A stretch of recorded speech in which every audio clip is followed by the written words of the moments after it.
નમસ્તે વિદ્યાર્થી મિત્રો, શ્રી નીલરાજ શૈક્ષણિક સંકુલની યુટ્યુબ ચેનલ પર આપ સૌનું સ્વાગત કરું છું.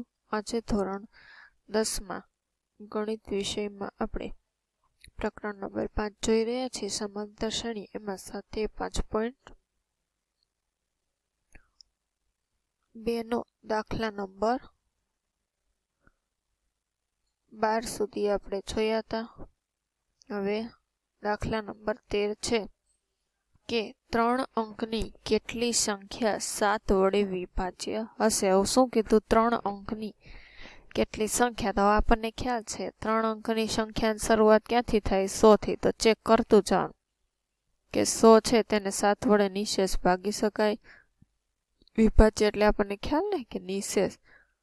3 7 ચોક 28, શેષ વધી એટલે એ ના હાલે. 101 ને કરશો તો આપણને ખબર છે કે 100 માં કેટલી શેષ વધી? 2. તો અહીંયા કેટલી શેષ વધશે? 101 માં 3. 102 માં કેટલી શેષ વધે? તો કે 4. 103 માં 5 વધશે. 104 માં કેટલી શેષ વધે? 6. હવે એવું 105 એટલે આપણને ખ્યાલ આવી જાય ને કે 105 છે, આમાં 6 શેષ વધી, તો આમાં કાંઈ શેષ વધે નહીં. 6 + 7 આવે ને એટલે નિશેષ ભાગી શકાય. 7 × 7, 10 માં 7 જાય તો 3, ઉપરથી 5, 7 × 5 = 35. એટલે પ્રથમ સંખ્યા આપણને ખબર પડી કે 105. હવે શું કીધું છે? 7 વડે વિભાજ્ય એટલે આપણને ખબર પડી જાય. તફાત કેટલો હોય? તો કે 7 7 નો જ હોય ને, એટલે 7 7 ઉમેરતું જવાનું. 105 માં 7 નાખી દે 112, પછી 7 નાખી દે 119, પછી હજી તમારે લેવી તો 136, એમ ડોટ ડોટ ડોટ કરીને છેલ્લી કઈ આવશે? તો કે છેલ્લી 3 અંકની આપણે છે 999. એ આવી રીતે ચેક કરી લેવાનું કે 7 1 7, 2 શેષ વધી, ઉપરથી ઉતાર્યા 9, 7 ચોક 28, એક હોય તો ઉપરથી ઉતાર્યા 9, 7 દુ 14 ને 7 તેરી 21 તો વધી જાય. જો હજી 5 શેષ વધી, આમાં 5 વધી. હવે 998 માં કેટલી? આમાં ઘટતી જશે શેષ. 4 વધશે. 997 માં કેટલી વધશે? તો કે 3. 996 માં 2. 995 માં કેટલી વધશે? 1. હવે પછીના આવે 994. 7 કે 0 હોય એ લેવાનું કે 0 શેષ વધે છે, એટલે 7 × 7, 2, 7 ચોક 28, 7 દુ ને 14, શેષ 0 વધી. અહીંયા ખબર છે કે 100 માં 1 શેષ વધે તો 100 કરતાં 101 1 વધુ હે, તો અહીંયા 2 વધતી હોય ખ્યાલ આવી જાય ને. અહીં 3 વધશે, અહીંયા 4 વધે, અહીંયા 5, 6, 7 નો ઘડિયો છે એટલે 7 શેષ. જો અહીં 5 નો ઘડિયો હોય તો 5 સુધી શેષની જોવાની હોય ને. આપણને ખ્યાલ છે કે ક્યારે વિભાજ્ય હોય તો કે 7 હોય તો કે 7 અથવા તો 0 હોય ત્યારે જ એને નિશેષ ભાગી શકાય. કે શેષ હંમેશા 7 કરતાં કેટલી હોવી જોઈએ? નાની.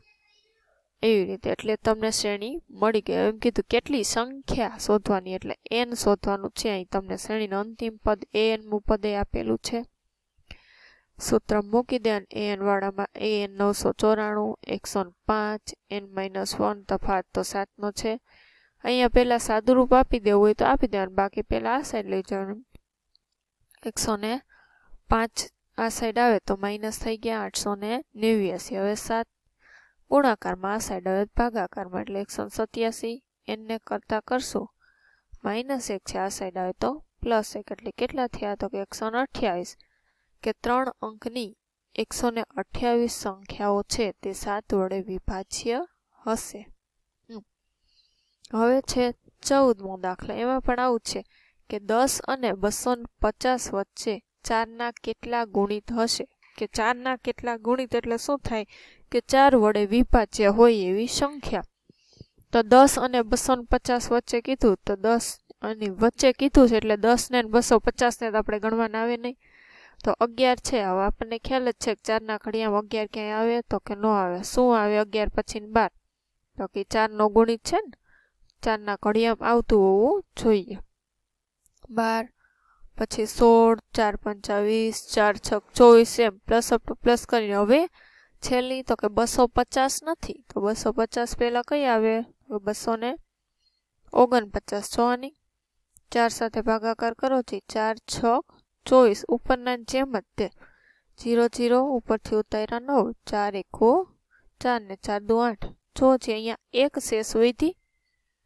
હવે તો એની પહેલાનું 248 આવે. કેટલી શેષ વધે? 0. તો આપણને ખ્યાલ છે 0 શેષ વધે એટલે એ વિભાજ્ય હોય, એટલે અંતિમ પદ લખી નાખવાનું 248. બધી ખ્યાલ પડી ગઈ. તફાવત 4 છે an અથવા તો અંતિમ પદને l પણ કહીએ 248. કે સૂત્રમાં કિંમત મૂકી દો. એ એટલે 12. અહીંયા પ્રથમ પદ કેટલું લેવાનું છે? 12. n-1 ગુણ્યા d.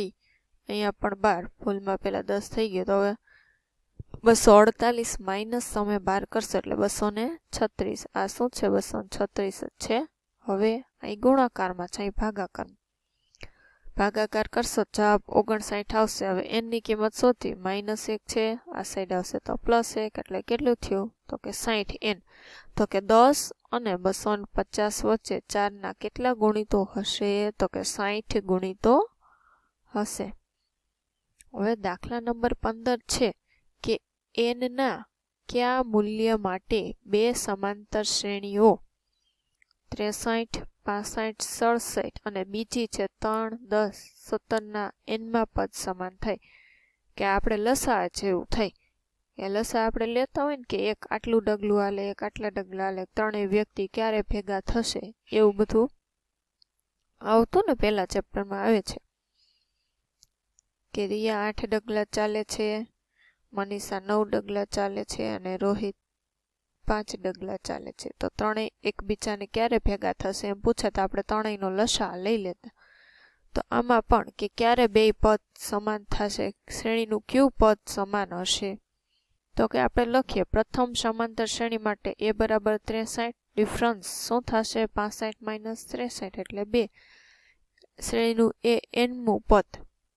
તો an બરાબર શું થાય? સ્મોલ an તરીકે દર્શાવીએ તો કે small a plus n-1 into small d. કિંમત મૂકી દીધી. આ સમીકરણ 1 કહી દો. હવે બીજી માટે આપણે કેપિટલ લઈએ. પ્રથમ પદ કેપિટલ A, તફાવતને કેપિટલ D અને an-મું પદ કેપિટલ an. એ મૂકી દીધો. હવે બે શું કીધું કે ક્યારે n-માં પદ સમાન થાય એટલે બે શ્રેણીને આમ સમાન દર્શાવવાની છે, આમ લખવાનું છે કે સ્મોલ an બરાબર કેપિટલ an આવી રીતે. હવે સ્મોલ an ડાબી બાજુ ને કેપિટલ an વાળું જમણી બાજુ. હવે સાદુરૂપ આપી દેવાનું. પહેલા 63 એમનામ 2 ગુણ્યા n એટલે 2 એકુ 2 અને 2 એકુ -2. અહીંયા 3 એમનામ 7 ગુણ્યા n એટલે 7n અને 7 એકુ -7 થશે. હવે 63 છે, એમાંથી 2 બાદ કરશું એટલે 61 પ્લસ 2n વધશે. અહીંયા 3 ને 7ના બાદ બાકી કરશું. મોટા પદની નિશાની અહીં માઇનસની છે એટલે -4 વધશે પ્લસ 7n. હવે જોવાનું કે n વાળું પદ પ્લસ હોય ને અહીંયા તમારે આ સાઈડથી લઈ જવાનું. તો અહીંયા પ્લસ વાળું પદ છે એટલે 2n સામેની સાઈડ જશે તો માઇનસ થઈ જશે. અહીંયા 61 હતું, 4 છે એને અચળ પદ આ સાઈડ લઈ આવતી પ્લસ થઈ ગયું. 61માં તમે 4 નાખશો કેટલા થઈ જશે? 65 અને 7 માઇનસ 2n, 7માંથી 2 બાદ કરશો તો 5n. હવે n ને કરતા કરશો એટલે 65 ભાગ્યા 5 કેટલું આવ્યું? તો કે 13. કે 13માં પદ છે એ બંને શ્રેણીઓના સમાન, કે આ બે શ્રેણીનું 13મું પદ છે તે સમાન હશે. હવે 13મું પદ શું હશે એ તમારે શોધવું હોય તો શું કરવાનું? n ની કિંમત બેમાં મૂકી દેવાની એટલે ખબર પડી જાય કયું હશે. કે 63 છે, n ની કિંમત 13 છે, 13 - 1 કેટલા થાય? 12. 63 પ્લસ 12 દુને 24 થયા. 6 કયું આવશે? 87. બેયના 13માં પદ શું હશે? 87. આમાં પણ આપણે એ જોઈએ કે આનું 87 દાખલો સાચો છે ખોટો એ ચેક કરવાનું.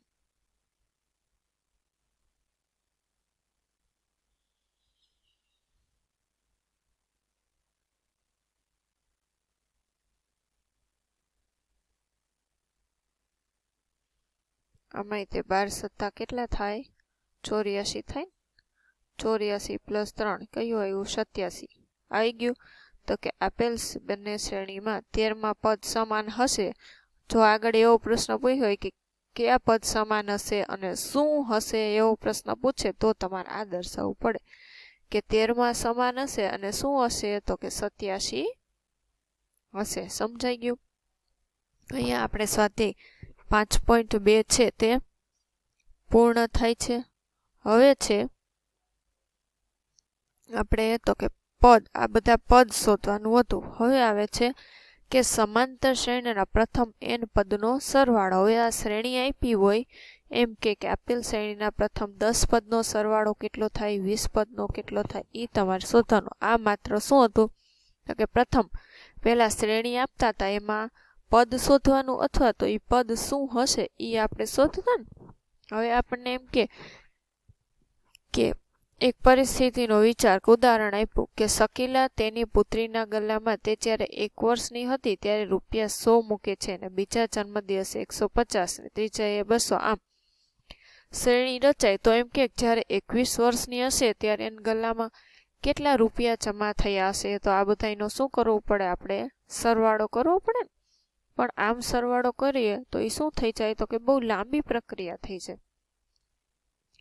હવે તમને એમ પ્રશ્ન પૂછે 1 થી 100 સુધીના ધન પૂર્ણાંકનો સરવાળો કરવાનું કહેવામાં આવે તો તરત જ જવાબ આપ્યો છે સરવાળો 5050 છે.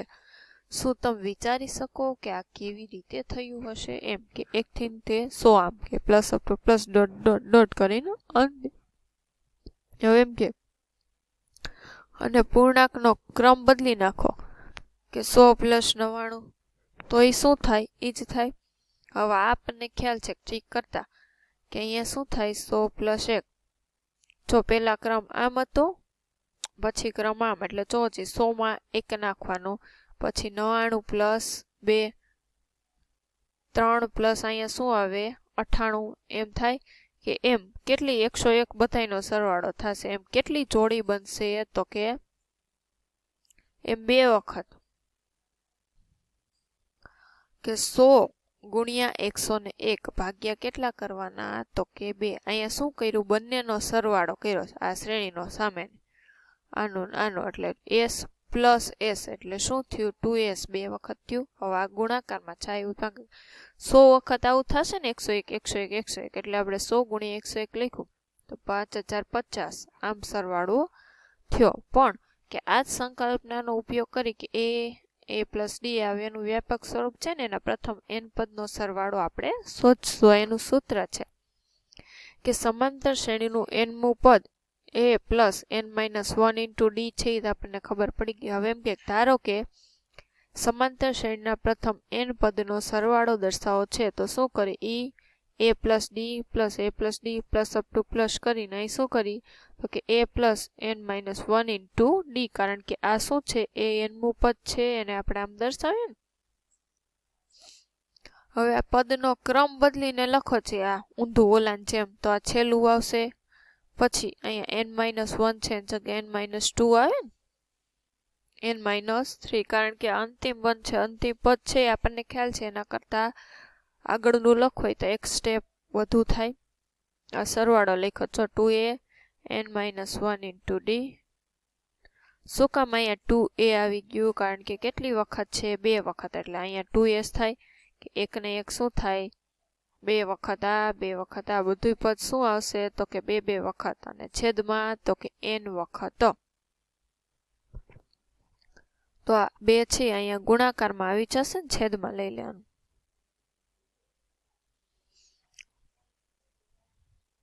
અંશ અને છેદ 2s અહીં હોય તો હવે n 2a + n - 1 plus up to plus આ શું થાય? તો કે n વખત આવશે આ. કારણ કે પદોની સંખ્યા n છે અને બધાય શું છે? સમાન. એટલે હવે આ ગુણાકારમાં છે, આ સાઈડ આવશે તો ભાગાકારમાં. આ છેદ નથી હો, n વખત લખેલું છે એટલે અહીંયા